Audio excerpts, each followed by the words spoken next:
नमस्कार। शुरुआत की नेचुरोपैथी में आज आपका एक बार फिर से स्वागत है। आज हम आपको बताएंगे कि सौंफ, जी हाँ, सौंफ के कितने फायदे हैं, वो कितनी फायदेमंद है, कितनी स्वास्थ्यवर्धक है आपके लिए और आपके शरीर के लिए। सौंफ को पता है आपको कि मसालों की रानी और पान की जान कहा जाता है। इसका जो पत्ता होता है, इसका जो छोटा सा एक झाड़ होता है, उस पे पतली पतली कोमल कोमल पत्तियां आती है, बहुत पतली पतली, और ये बहुत ज्यादा ना ऊंचा नहीं होता है, इसलिए क्योंकि इस पे जो फल लगता है उसी को सौंफ कहते हैं। और सबसे अच्छी बात क्या है कि इसके दाने छोटे और हरे होते हैं। सौंफ भी कई प्रकार की नहीं होती, सिर्फ दो ही प्रकार की होती है। और सौंफ का जो उपयोग है वो सब्जियों में, अचारों में, खुशबूदार जायकेदार बनाने के लिए किया जाता है। इवन ये मान के चलिए कि आयुर्वेद के अनुसार सौंफ को निर्दोष नाशक कहा है, बुद्धिवर्धक और रुचिवर्धक कहा गया है। सौंफ के मतलब इतने गुण हैं कि सबसे अच्छी बात क्या है कि दृष्टिवर्धक है, आपके लिए पाचन, कफ, पेट की आपकी प्रॉब्लम से उनको दूर करता है। और सौंफ का उपयोग मेरे हिसाब से हिंदुस्तान के हर घर के अंदर होता है। उसका तरीका अलग है, चाहे वो अचार में डाल के करते हो, चाहे वो पान के साथ खाते हो या खाना खाने के साथ खाते हो। लेकिन आपको शायद ये नहीं मालूम कि कितने गुण हैं इसमें और कितने रोगों को दूर करता है ये। 100 ग्राम सौंफ को तवे पर भून कर पीस ले और इतनी ही मात्रा के अंदर इसमें पिसी हुई मिश्री मिला ले। खाना खाने के बाद इसको आप सुबह शाम ताजे पानी से 2 चम्मच अगर आप रेगुलर लेते हैं तो आपका जो पाचन तंत्र है, आपके अंदर की जो खाने का डाइजेशन सिस्टम है, वो बिल्कुल परफेक्ट हो जाएगा और आपको उससे बहुत आराम मिलेगा। आपका टाइम टू टाइम खाना पचेगा। सौंफ चूर्ण, सौंफ का जो चूर्ण है वो आधा चम्मच, तवे पे भून के तो आपने उसको बना ही लेते हैं ना, तो उसका जो चूर्ण बना लिया वो आधा चम्मच ले। 5 बड़ी इलायची 1 कप पानी में उबाले और आधा रहने पर उसे छान ले। अब इसमें दूध मिलाकर उबालें। इस दूध का सेवन बच्चे बड़े सभी कर सकते हैं। ये आपकी पाचन शक्ति को और आपके पेट की प्रॉब्लम्स को दूर करता है। मतलब कितना कमाल का है, सोचिए आप। सौंफ पेट का अगर आपको भारीपन है तो नींबू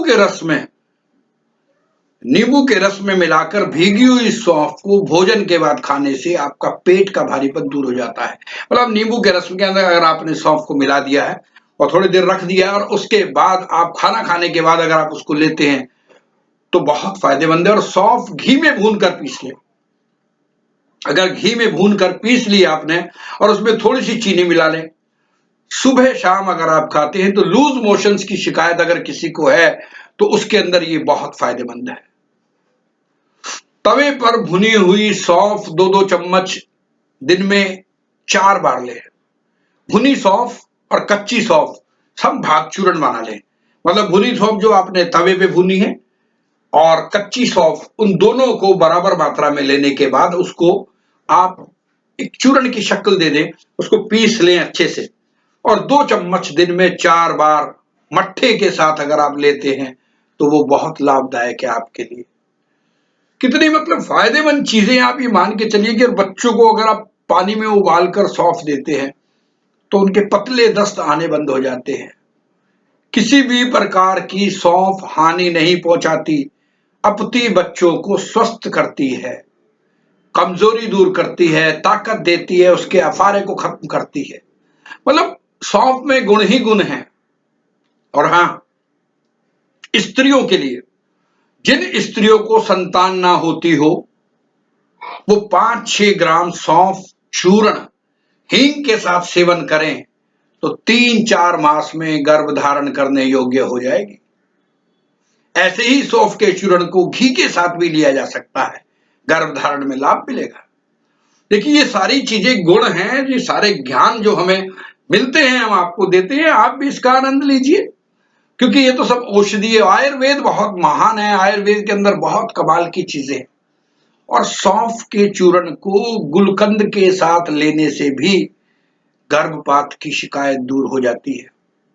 जिन स्त्रियों को स्तनों में दूध कम बनता हो उन्हें सौंफ, सफेद जीरा और मिश्री ये समभाग, समभाग का मतलब होता है बराबर की मात्रा में लेकर इसका चूर्ण बना ले और एक एक चम्मच पानी के साथ या दूध के साथ अगर आप लेती हैं तो आपको इसमें आराम मिलेगा, आपको बहुत फायदा मिलेगा। कई बार लोगों को नींद नहीं आती है तो उनको चाहिए कि सौंफ का काढ़ा बनाकर दूध शहद मिलाकर पीने से नींद आ जाएगी। और रात्रि को खाना खाने के बाद सोने से पहले सौंफ की चाय पीने से खाना भी हजम होता है और नींद भी अच्छी आती है। मतलब आप देखिए कितनी गुणकारी है, आयुर्वेद में कमाल है। और अगर आपके मुंह में छाले हो गए हैं तो आप क्या करेंगे, 100 ग्राम पानी में 40 ग्राम सौंफ को उबाल लें और जब वो उबल उबल कर पानी आधा रह जाए उसमें भुनी हुई फिटकरी, जी हाँ, फिटकरी को भूल नहीं जाता तवे के ऊपर, कि भुनी हुई फिटकरी की छोटी सी डली डालें।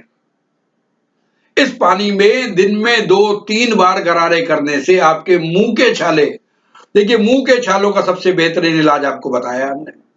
और अगर आपके मुंह में से दुर्गंध आती है खाना खाने के बाद भी, तो आपको चाहिए कि आप खाना खाने के पश्चात थोड़ी सी सौंफ अपने मुंह में डाल लें। बहरापन 100 ग्राम सौंफ 1 लीटर पानी में डालकर उबालें।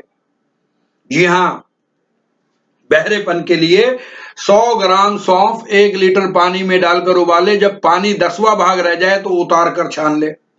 इस पानी में 100 ग्राम गाय का शुद्ध घी और 200 ग्राम गाय का दूध मिलाकर गरम गरम दोनों समय सेवन करने से बहरेपन में राहत मिलती है। कमाल की चीज है। देखिए आप, बहरेपन का मतलब जिसको कानों से सुनाई नहीं देता है उसके लिए ये औषधि है। ये ये आयुर्वेद की चीजें हैं। और नेत्र के लिए, नेत्र की रोशनी के लिए, कमजोर आंखों के लिए 20 ग्राम सौंफ को बारीक पीसकर उसमें बराबर मिश्री या खांड मिलाकर रात को गाय के दूध के साथ सेवन करने से आंखों की रोशनी में वृद्धि होती है।